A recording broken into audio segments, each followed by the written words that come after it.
आपला देश आज विकसित राष्ट्रांच्या दिशेने वाटचाल करत आहे।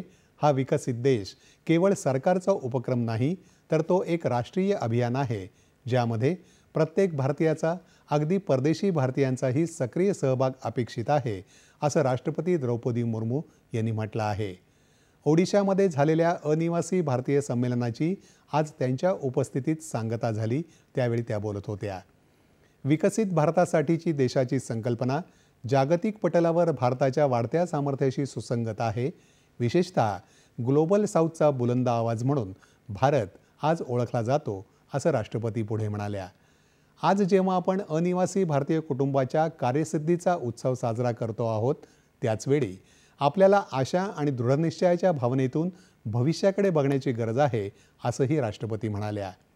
आपण सगळे मिळून विकसित भारताची उभारणी करू शकतो आणि जगासाठी एक दीपस्तंभ ठरू शकतो, असा विश्वास राष्ट्रपतींनी यावेळी व्यक्त केला।